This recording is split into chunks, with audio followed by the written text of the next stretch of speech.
திரைக்குறள் நேயர்களுக்கு அன்பு வணக்கம்.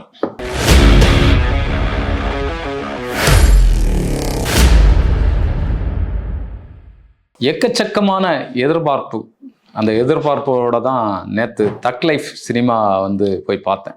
உங்களுக்கும் அந்த எதிர்பார்ப்பு நிச்சயமாக இருந்திருக்கும். இந்த எதிர்பார்ப்பு எப்படி உருவாச்சுன்னு பார்த்தீங்கன்னா, அந்த டீசர் ஒரு வருஷத்துக்கு முன்னால் இந்த தக் லைஃப் சினிமாவுக்கு டீசர் வெளியிட்டதுலேருந்தே ஒரு பிரம்மாண்டமான எதிர்பார்ப்பு. கதை செமையாக இருக்கும், கமலஹாசன் அவர்களுடைய கதை அப்படின்னு எல்லாம் கதை சொன்னாங்க. அப்போ முதல்ல பார்த்தீங்கன்னு சொன்னால் கமலஹாசன், அப்புறம் மணிரத்னம் சார், இவங்க மட்டும்தான் இருந்தாங்க. அப்புறம் வண்டியில் ஒவ்வொரு ஆளாக ஏற்றுனாங்க. முதல்ல துல்கர் சல்மான் வரதாக சொன்னாங்க படத்தில். அப்புறம் அவரை இறக்கி விட்டுட்டாங்க.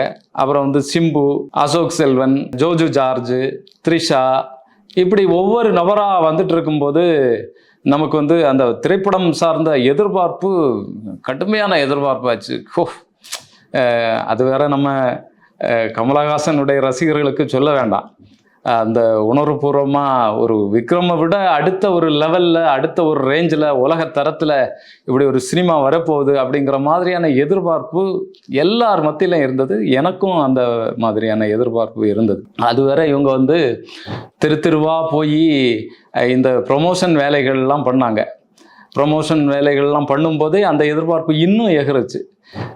அது வேற தமிழிலிருந்து தான் கன்னடம் வந்தது அப்படின்னு சொல்லி நம்ம தலைவர் சொன்னது, மன்னிப்பு கேட்க மாட்டேன், இது அன்பால் நான் சொன்னது அப்படின்னு சொன்னோன்னே, படம் வரட்டுடா அவங்களுக்கு எல்லாம் இருக்கு அப்படின்னு தான் நம்ம எல்லாம் சொல்லிக்கிட்டு இருந்தோம். நான் அப்படி தான் சொல்லிட்டு இருந்தேன்.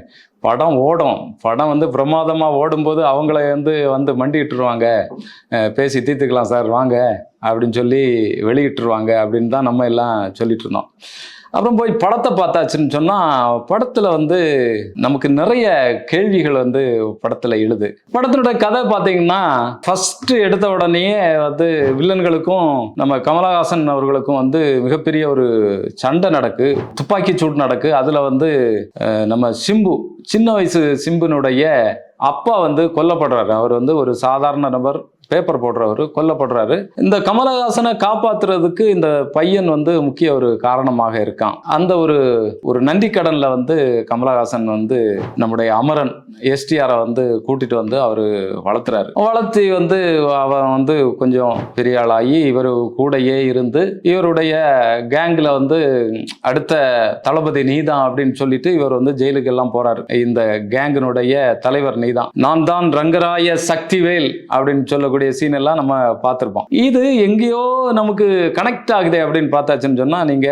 நாயகன் சினிமாவில் டொவினோ ஆனந்தனுடைய கேரக்டர் பார்த்தீங்கன்னா, கமலஹாசன் டொவினோ ஆனந்தனுடைய அப்பாவை கொண்டுடுறாரு. அவர் ஒரு போலீஸ் ஆஃபீஸர். இந்த பையன் இவர் கூடவே இருப்பான். ஒரு மூளை வளர்ச்சி குன்றிய ஒரு பையனாக இருப்பான். கடைசியில் எண்டில் பார்த்தீங்கன்னு சொன்னால், கிளைமாக்ஸில் அந்த பையனே நம்ம கமலஹாசன் அவர்களை சுட்டு கொல்ற மாதிரியான சீன் வரும். அதுதான் கிளைமாக்ஸ். நாயக்கர் பாபா அப்படின்னு சொல்லிட்டு சுட்டு கொல்லும். நீங்கள் கரெக்டாக பார்த்தீங்கன்னு சொன்னால், இந்த டொவினோ ஆனந்தனுடைய கேரக்டரை அப்படி நாயகன்லேருந்து மெதுவாக உருவி அதை டிங்கர் பேஸ்ட் எல்லாம் பண்ணி தட்டி எடுத்து அப்படி ஒரு லெவல் பண்ணி அதை சிம்பு அப்படிங்கிற ஒரு கேரக்டருக்கு, அமரன் கேரக்டருக்கு அப்படியே கொடுத்த மாதிரி தோணுது. அது அவங்க அப்படி கொடுத்தாங்களா இல்லைன்னா நமக்கு தான் அப்படி தோணுதா அப்படிங்கிறது எனக்கு தெரியல.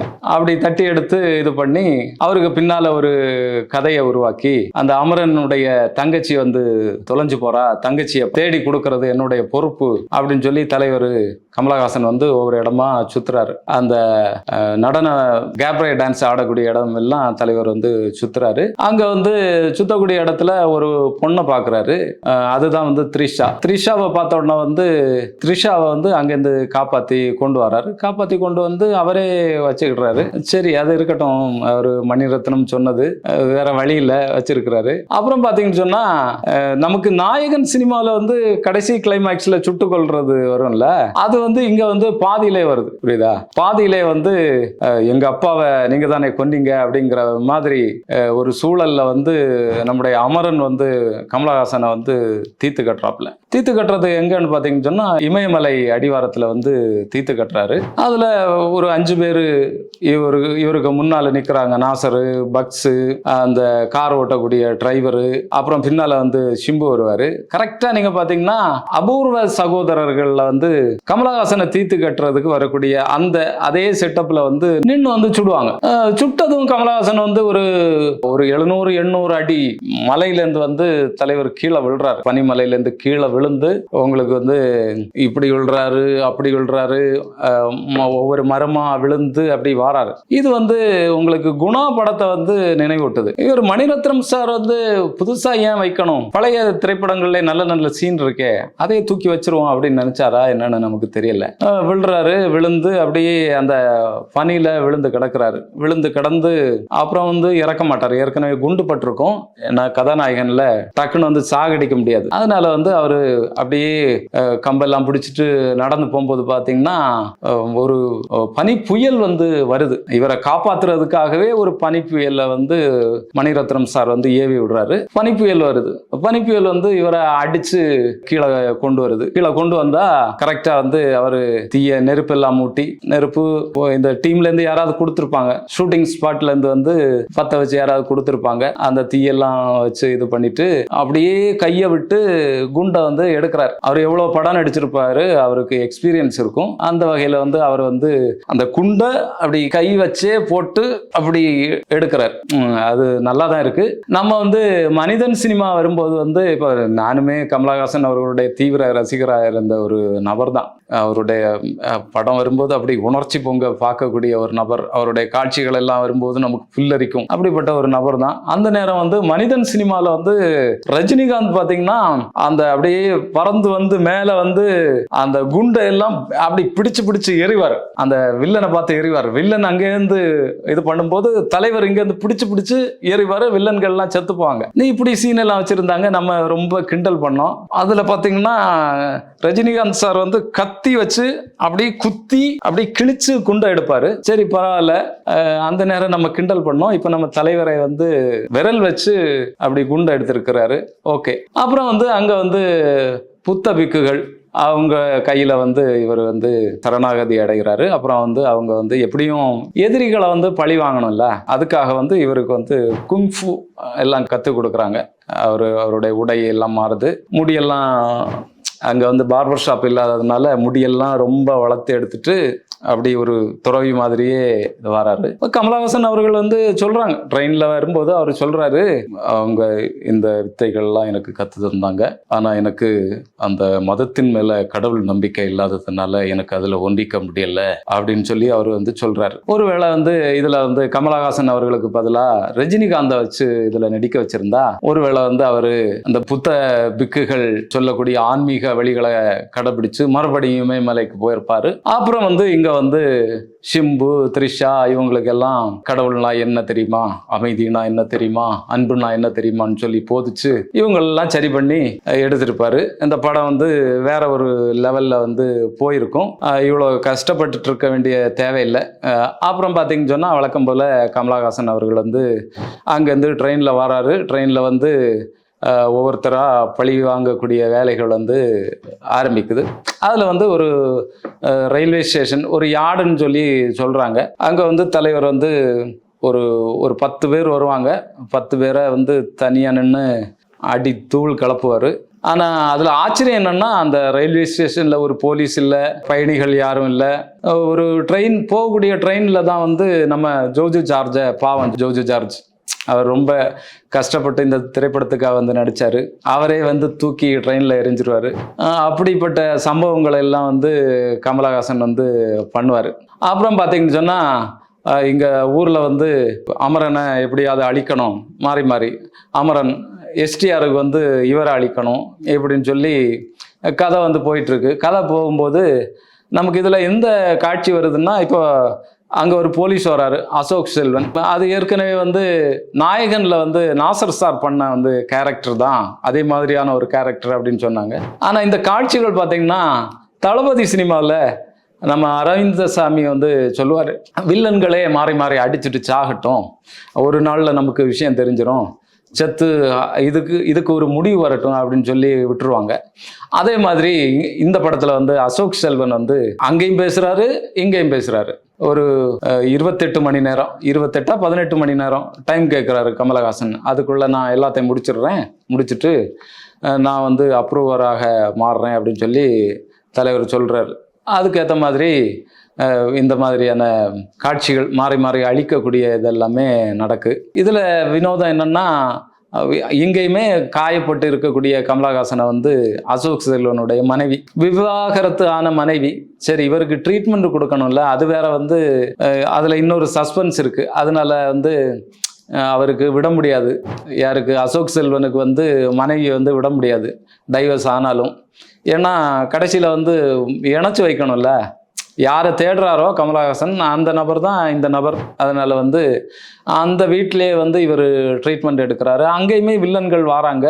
அவ்வளோ பலவீனமாக இருக்கிறவர் வந்து அங்கேருந்தும் எல்லாம் தப்பிச்சு எடுத்துட்டு விஷயங்களை வந்து பண்ணுறாரு. இப்படி நிறைய சம்பவங்கள் வந்து நடக்கு. இதில் வந்து எனக்கு தான் அப்படி தோணுதா, இல்லைன்னா அவங்க வைக்கும்போதே இப்படி தான் வச்சாங்களா அப்படிங்கிறது தெரியல. யதார்த்தமாகவே படம் அப்படி தான் இருக்காங்கிறதும் நமக்கு புரியலை. இசையை பொறுத்தளவில் பார்த்தீங்கன்னு சொன்னால், இசை வந்து ஒரு பிரம்மாண்டமான இசையாக வந்து நமக்கு இருந்தது. நம்ம இசை நிகழ்ச்சிகள்லாம் நடத்துனாங்க. இந்த திரைப்படத்தினுடைய இசை நிகழ்ச்சிகள் வந்து பாடலெல்லாம் அருமையாக இருந்தது. பாட்டு எல்லாமே அந்த இசை நிகழ்ச்சி நடத்தின பிறகு இன்னும் எதிர்பார்ப்பு வந்து எகிருச்சு. ஏஆர் ரஹ்மான் எப்படி போட்டிருக்காரு பாரு அப்படிங்கிற மாதிரி தான் நமக்கு தோணுச்சு. குறிப்பாக வந்து இந்த முத்தமலை பாடல் வந்து ஒரிஜினல்ல வந்து தீ பாடியிருக்காங்க. இங்கே வந்து சென்னையில் வந்து சின்மயி பாடினாங்க முத்தமலையா. ஓ ஐயோ, என்ன மாதிரியான பாடல் அப்படின்னு சொல்லி நம்மளும் பேசியிருந்தோம். என்ன குரல், அற்புதமான குரல், யார்டா முடக்குனது சின்மய்ய அப்படிங்கிற மாதிரியான கேள்விகள் கேட்டோம். எங்கள் ஆஃபீஸில் கூட நாங்கள் மாறி மாறி சட்டையை பிடிச்சிக்கிட்டோம். சின்மையை முடக்குனது யார்? இவ்வளோ குரல், இவ்வளோ திறமைசாலியை வந்து மிரட்டி அவங்கள வந்து பாட வைக்காம, பின்னணி பேசுகிறதுக்கு வாய்ப்பு கொடுக்காம இருக்கவங்க யார் அப்படிங்கிற பழைய கதையெல்லாம் கிளறி எடுத்து பேசி தமிழ்நாடே பத்திட்டு எரிஞ்சது இந்த விஷயத்துக்காக. இப்படியெல்லாம் பண்ணிட்டு சினிமாவில் போய் பாட்டை பார்த்தாச்சுன்னா, சினிமாவில் ஒரு 2 பாடல் ஏதோ வச்சுருக்காங்க. 2 பாடலோ 3 பாடலோ, அதுவும் துண்டு துண்டாக தூக்கி ஒட்ட வச்சுருக்காங்க. பாட்டு சரி முத்தமலையாவது வருமானு பார்த்தா அந்த மழையும் இல்லை படத்தில். கமலஹாசன் அவர்கள் கொடுக்கக்கூடிய முத்தமலை மட்டும்தான் இந்த படத்தில் இருக்குது. பெரும் துன்பமாக இருந்தது ஏஆர் ரஹ்மான் அவர்களுடைய பாட்டு இல்லாதது. படம் 2.25 மணி நேரம் ஓடுது. ஒருவேளை நேரம் இல்லாமல் வந்து இந்த பாடல்களை வைக்கலையா அப்படிங்கிறது தெரியல. இன்னொரு அரை மணி நேரம் கூட இந்த படம் ஓடி இருந்தால் இந்த பாடல்கள், பல பாடல்களையும் வந்து உள்ளால வச்சிருப்பாங்க அப்படிங்கிறது என்னுடைய கருத்தாக இருக்குதுல. அப்படி இருந்திருக்கலாம். அது மாதிரி பின்னணி இசை பார்த்தீங்கன்னு சொன்னால், எங்கேயுமே இவர் வேற படத்துக்கு இசையமைச்சிட்டு அதை இங்கே ஒட்ட வச்சாரா அப்படிங்கிறது நமக்கு தெரியல. ஏஆர் ரஹ்மான் வந்து மிகப்பெரிய இசை மேதை, அதுல மாற்று கருத்து இல்லை.